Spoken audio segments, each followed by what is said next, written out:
નમસ્કાર વિદ્યાર્થી મિત્રો, હવે છે આપણે ધોરણ નંબર 8 અને છેલ્લે છે આપણે ચેપ્ટર નંબર 7 છે પૂરું કરેલું. હવે આપણે જોવાનું છે કે ચેપ્ટર નંબર 8 એ છે કોષ રચના અને કાર્ય.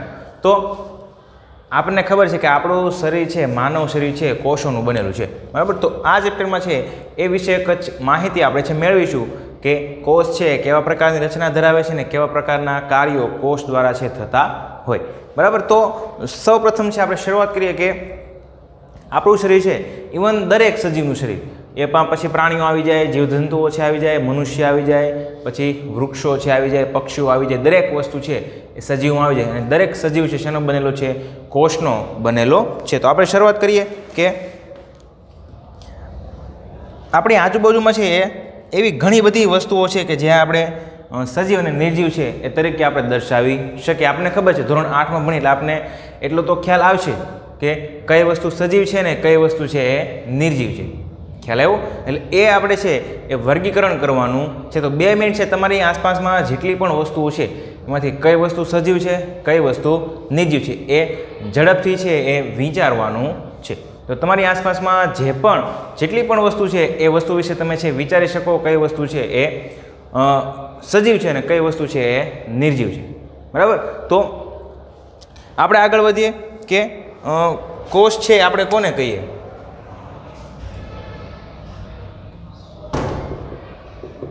તો પહેલાં તો કોષ છે આ કોને કહેવામાં આવે છે? તો કોષની છે વ્યાખ્યા પૂછાય, 1 માર્કમાં પૂછાય તમને વ્યાખ્યા કોષની, તો તમે લખી શકવા જોઈએ. તો કોષની વ્યાખ્યા એવી છે કે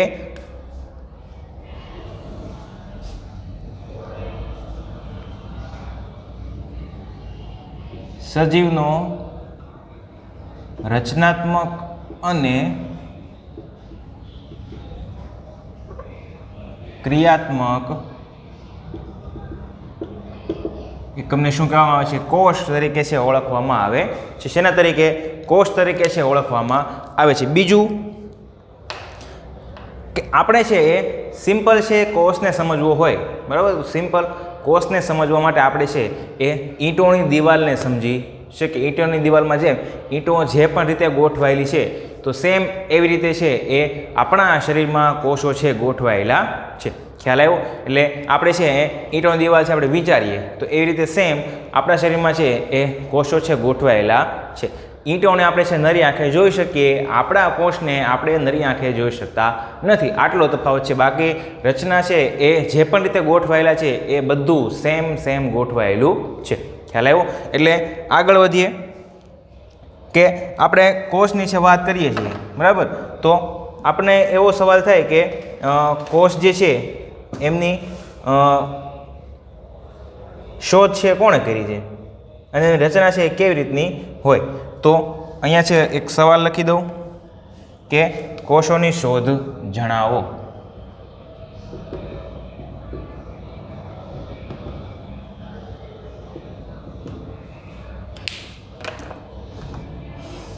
તો એમાં આગળ વધીએ કે ઈસવીસન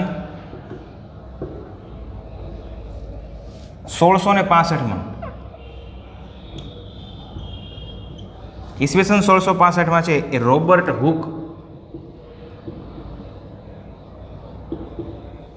હુક નામના વૈજ્ઞાનિકે છે એ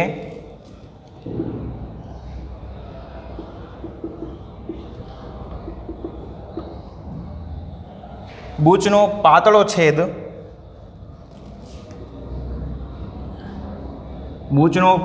છેદ લઈ સામાન્ય માઇક્રોસ્કોપમાં, સામાન્ય એવું લખીએ તો ચાલે કે સૂક્ષ્મદર્શક યંત્રમાં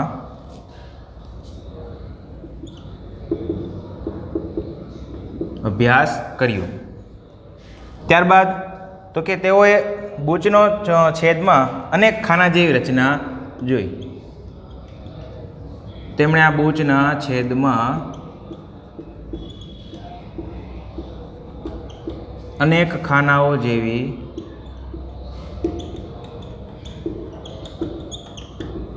રચનાઓ જોઈ. તો આ ખાના છે કેવા હતા? તો કે આ ખાનાઓ મધમાખીના પૂડામાં રહેલા ખાનાઓની માફક ગોઠવાયેલા હતા. શેની માફક? મધમાખીની અંદર જે પણ ખાના, મધમાખીના મધપોડામાં જે ખાનાઓ છે તો એ રીતે છે એ બૂચના જે છેદ હતો એમાં ગોઠવાયેલા હતા.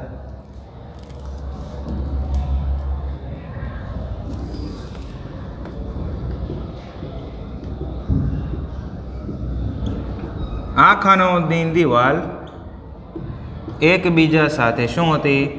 જોડાયેલી હતી. અને અંતે છે એવું લખી શકીએ કે જેને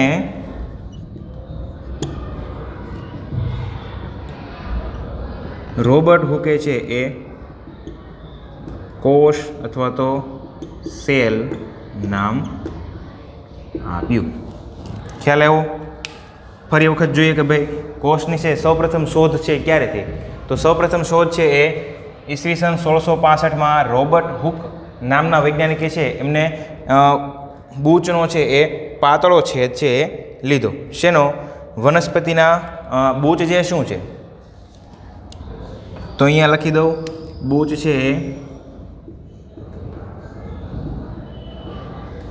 વનસ્પતિ છે અને આ બૂચનો છે એક ભાગ છે એમણે લીધો.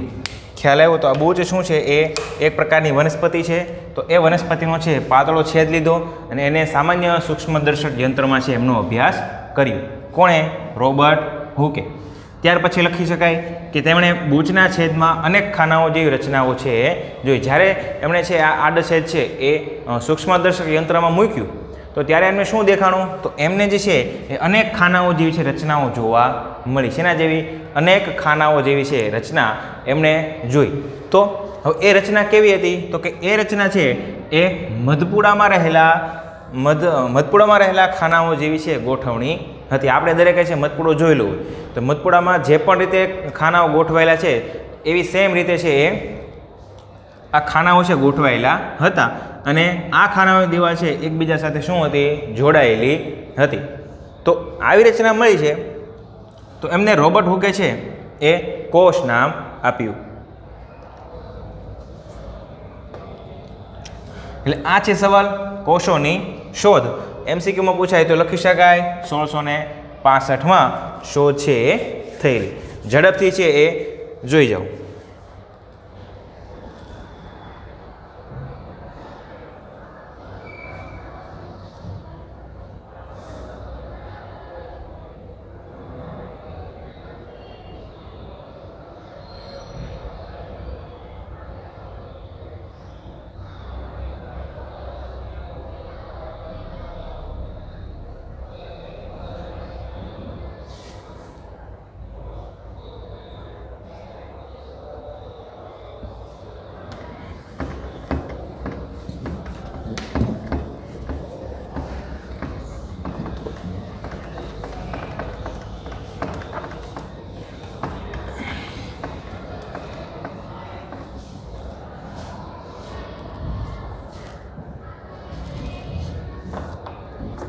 હવે છે આગળ વધીએ કે માનવ શરીર છે તો પહેલી વાત તો એ છે કે જેમ ઇમારત કે બિલ્ડિંગ બનાવવા માટે છે ઈંટો શું છે એમનો પાયાનો એકમ છે. તો એમ સજીવ માટે જે છે એ કોષ શું છે? પાયાનો એકમ ગણવામાં આવે છે.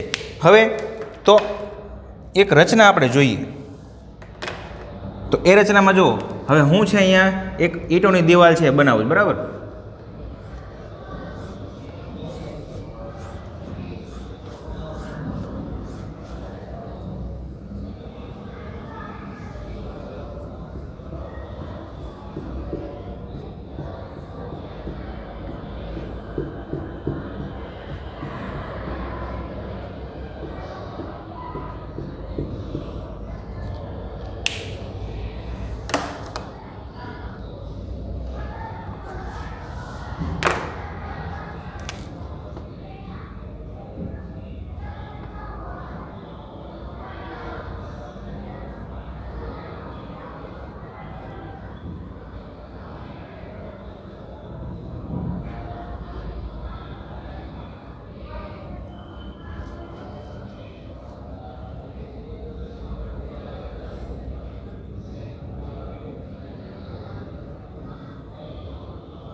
જો આ જે છે એ ઇમારતમાં રહેલા ઈંટો છે આ રીતે ગોઠવાયેલી હોય. આ દરેક એકમ શું છે એ ઈંટ છે, બરાબર. હવે અહીંયા સામે આ છે એ સજીવ શરીરમાં રહેલા કોષોની રચના. તો એમાં છે એ આ દરેક ભાગ શું છે એ દરેક ભાગ છે એ કોષ તરીકે વર્તે છે. હવે મેં આગળ કીધું કે મધપોડાની જેમ ગોઠવાયેલા છે, તો મધપોડામાં છે સેમ આવી રીતના આપણને જોવા મળે. દરેક ખાનાની દિવાલો છે એકબીજા સાથે શું કરેલી હોય, જોડેલી હોય છે. ખ્યાલ આવ્યો? એટલે આ વચ્ચેનો જે ભાગ છે એ શું છે, એમને કહેવામાં આવે છે કોષ કેન્દ્ર. શું કહેવામાં આવે? કોષ કેન્દ્ર. તો આવી કંઈક રચના છે એ આપણા કોષની છે રહેલી હોય છે. હવે ખ્યાલ આવ્યો તમને કે ભાઈ કોષ છે કેવી રીતે ગોઠવાયેલા હોય અને એમનું આપણે કાર્ય છે પાછળથી જોવાનું છે. તો એમના રચના છે કંઈક આ રીતે થયેલી હોય છે. હવે આપણે છે એક વસ્તુ ભણ્યા કઈ, તો કે ઇમારત છે એમાં ઈંટો છે પાયાનો એકમ, તો એમ સજીવ શરીરમાં પણ છે એ કોષ જે છે એ શું છે એમના માટે પાયાનો એકમ છે ગણી શકાય. કેમ કે આપણું આખું શરીર છે શેનું બનેલું છે? કોષનું જ બનેલું છે. કોષ વગર છે આપણું શરીર છે બની શકે નહીં. એટલે સજીવ શરીરમાં છે પાયાનો એકમ આપણે કોષ ગણી શકીએ. અને કોષમાં અંદરના ભાગમાં રહેલું હોય કોષ કેન્દ્ર, કે જે દરેક પ્રકારના કાર્ય છે એ કરતું હોય. હવે એક સામાન્ય નોલેજની વાત છે કે આપણા કોષ જે છે શરીરના અથવા તો ઇવન કોઈ પણ પક્ષીના, પ્રાણીના કે વનસ્પતિના કોષ છે એ શરૂઆતમાં તો છે એ વ્યવસ્થિત જોઈ શકાતા નહોતા. તો એના માટે છે એ અલગથી માઇક્રોસ્કોપની છે રચના કરવામાં આવી. વધારે આપણે છે એ ચોખ્ખું જોઈ શકીએ એટલા માટે છે એ માઇક્રોસ્કોપની છે રચના છે કરવામાં આવેલી. એમના પછી આપણે કોષની અંદરની બધી માહિતીઓ છે સરળતાથી મેળવી શક્યા. એટલે એવી બધી છે એ રચનાઓ આપણને છે જોવા મળતી હોય. હવે બીજી એક વાત એવી છે કે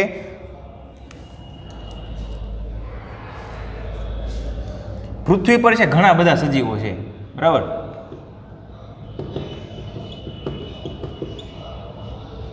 લાખો કરોડો સજીવો છે એ પૃથ્વી પર રહેલા છે. આપણને ખ્યાલ છે ઘણા બધા જાતના સજીવો છે, બરાબર. એ વનસ્પતિઓ છે, સજીવો છે એ પૃથ્વી પર રહેલા છે. તો એ દરેકનો આકાર તેમજ કદ છે કેવું છે? અલગ અલગ છે. તો આકાર અને કદ અલગ છે તો એ પ્રમાણે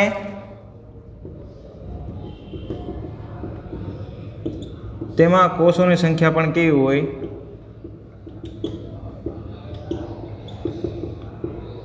અલગ અલગ હોય છે. કેવી હોય? અલગ અલગ હોય છે. અને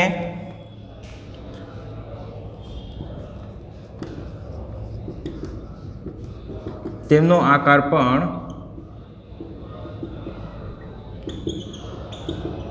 અલગ અલગ જોવા મળે. હવે મેં કીધું ફરી વખત આપણે જોઈએ આ કે લાખો અને કરોડો વર્ષો પહેલાં છે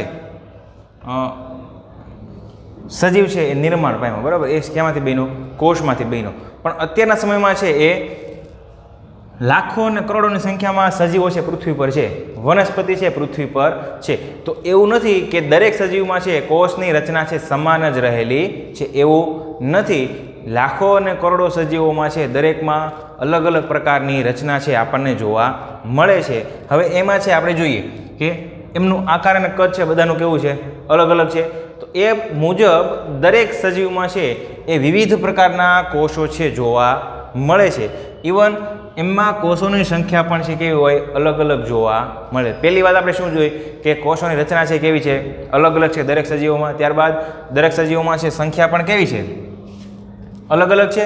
અને બીજું કે સંખ્યા અલગ અલગ હોય છે એ ઉપરાંત એમના આકારમાં પણ ફેરફાર જોવા મળે. દરેક સજીવોમાં છે એ કોષનો આકાર પણ સરખો હોય એવું જરૂરી નથી, અલગ અલગ છે બધી વસ્તુ જોવા મળે છે. એટલે આ એક અલગથી પોઈન્ટ છે કે આકાર અને કદ મુજબ છે દરેક વસ્તુ છે આપણે અલગ અલગ જોવા મળે.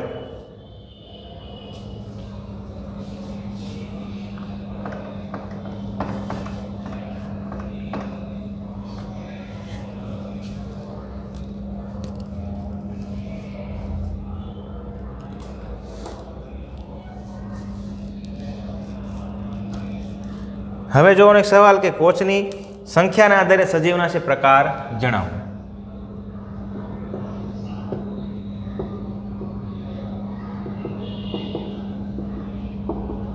કોષની સંખ્યાના આધારે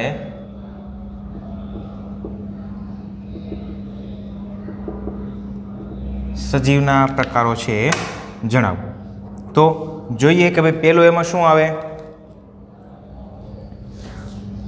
કે કોષની સંખ્યાના આધારે સજીવના છે 2 પ્રકાર છે.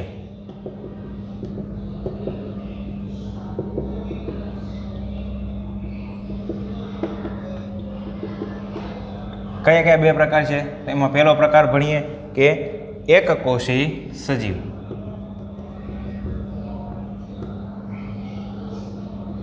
તો એકકોષી સજીવ કોને કહેવાય? તો એક જ કોષના બનેલા સજીવોને એકકોષી સજીવ કહેવામાં આવે છે.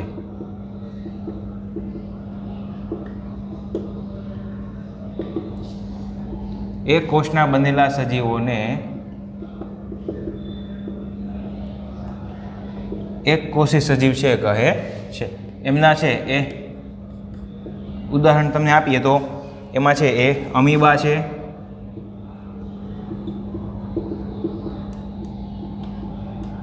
પેરામિશિયમ છે, ત્યારબાદ બેક્ટેરિયાઓ.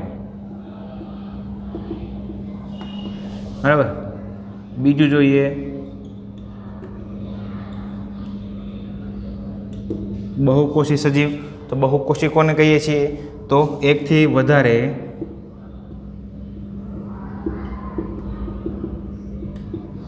વધારે કોષોના બનેલા શરીરને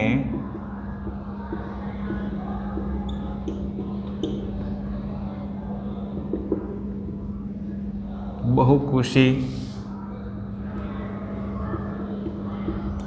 સજીવ કહે. આમના ઉદાહરણમાં જોઈએ તો મનુષ્ય,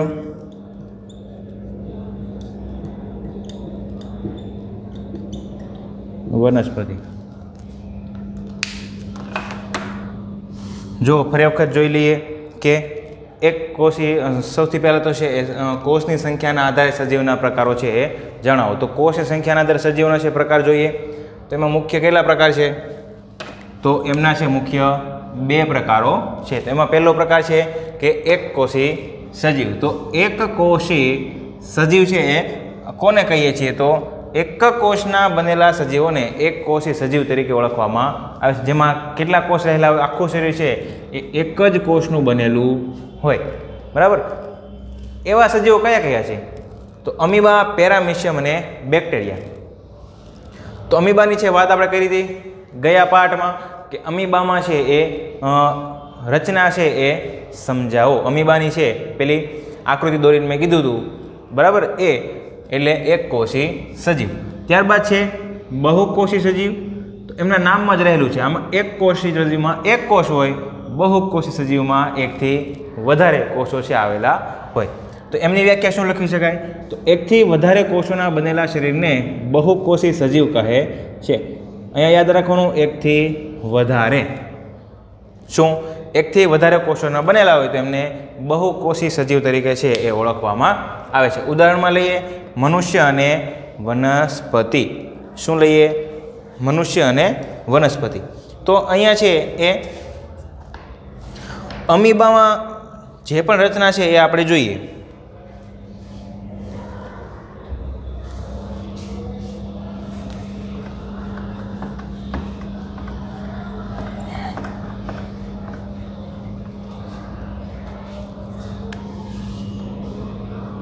અમીબાનો આકાર છે એ શરીરનો આકાર છે નિશ્ચિત હોતો નથી. કેમ? કેમ કે અમીબા છે પોતે કેવું સજીવ છે? એકકોષી સજીવ છે. એટલા માટે એમની છે એ રચના છે કંઈક આવી હોય અને વચ્ચેના ભાગમાં હોય છે કોષ કેન્દ્ર. ત્યારબાદ છે એ અન્નધાની રહેલી હોય છે. એટલે આવી કંઈક રચના છે એ કોની હોય? આ શું છે? એ છે કોષ કેન્દ્ર. આ છે અન્નધાની. અને આ પોતે આખું શું છે? અમીબા છે. ખ્યાલ આવ્યો? એટલે આવી રચના છે એ એક કોષી સજીવની હોય. તમારી પાસે જો બુક હોય ધોરણ 8ની તો એમાં છે એ પેરામિશિયમની આકૃતિ પણ દર્શાવેલી છે. બરાબર. એટલે આ રીતે છે એ સજીવ સંખ્યાના આધારે છે એ મુખ્ય બે પ્રકાર છે. કયા કયા પ્રકાર છે? તો પહેલું છે એ એકકોષી સજીવ અને બહુકોષી સજીવ. તો એકકોષી સજીવ છે એ કોને કહેવાય? તો નામમાં છે એક જ કોષનું બનેલું હોય, જ્યારે બહુકોષી છે એ એકથી વધારે કોષોનું છે બનેલું હોય.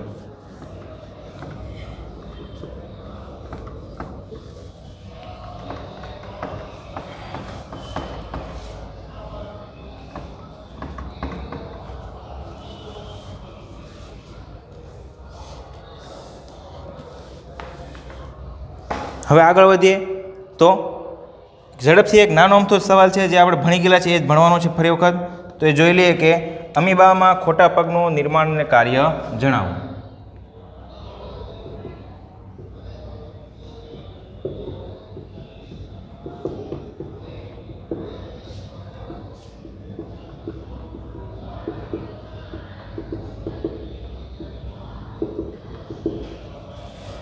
અમીબામાં ખોટા પગનું નિર્માણ અને કાર્ય છે સમજાવવાનું છે.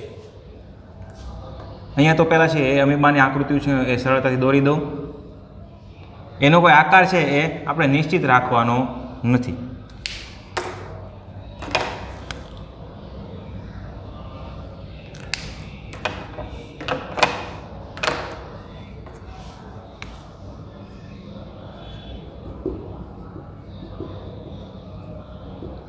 કોષ કેન્દ્રો છે અને અહીંયા જે છે આ બે ભાગ શું છે? આ બે છે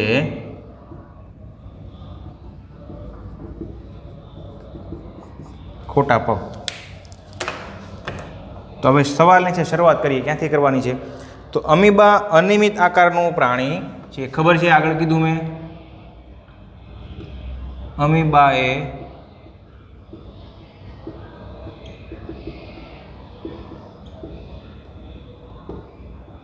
અનિયમિત આકારનું શું છે? પ્રાણી છે. તેનો આકાર સતત છે બદલ્યા કરે છે.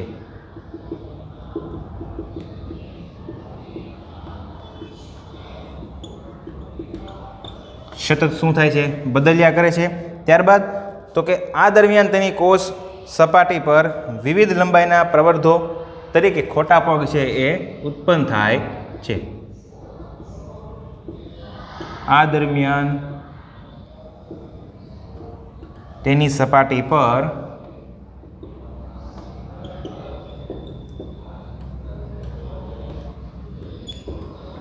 ખોટા પગ જેવા પ્રવર્ધો છે એ નિર્માણ થાય છે. અને ખોટા પગનું કાર્ય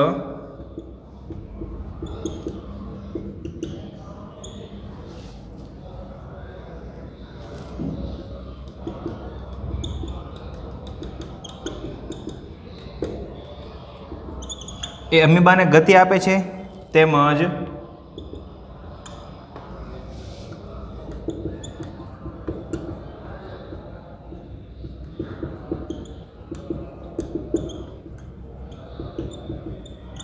ખોરાક ગ્રહણ કરવામાં શું કરે છે? મદદરૂપ થાય છે. ફરી વખત જોઈએ કે અમીબા છે એ એમાં ખોટા પગનું નિર્માણ અને કાર્ય છે એ જણાવો. તો સૌપ્રથમ આપણને ખબર હોય કે અમીબા છે કેવું પ્રાણી છે? એક કોષી પ્રાણી છે, બરાબર, એ ખબર છે આપણને. ત્યારબાદ એમનો શરીરનો આકાર છે નિયમિત હોતો નથી અને એમનો આકાર છે શું થાય? સતત છે એ બદલાયા કરે છે. હવે આપણે જોવાનું છે કે ખોટા પગ છે કેવી રીતે નિર્માણ થાય. તો આ આકાર સતત બદલે છે તો એ દરમિયાન શું થાય? તેની સપાટી પર છે ખોટા પગ જેવા પ્રવર્ધો નિર્માણ થાય છે. ખોટા પગ જેવા શું છે? પ્રવર્ધો છે એ નિર્માણ પામે છે, એટલે કે બને છે. આ જો અનિયમિત આકાર છે, આકાર સતત શું થાય છે? ફરતો રહે છે. ફરતો રહે એટલે શું થાય? આવા ખોટા પગો છે, આ બંને છે ખોટા પગો નિર્માણ થાય છે. હવે એનું કાર્ય તો કે એમનું કાર્ય શું છે? તેમનું કાર્ય એટલું છે કે એમને ગતિ આપવાનું કાર્ય છે.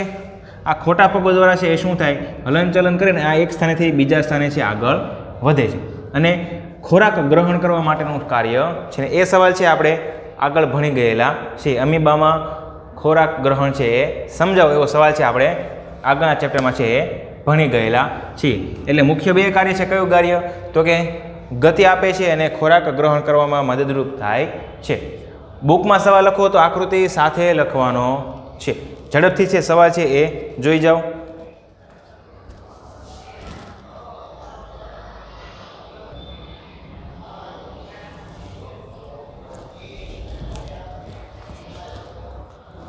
આમને આગળનો ભાગ છે જોઈશું આપણે આવતા લેક્ચરમાં.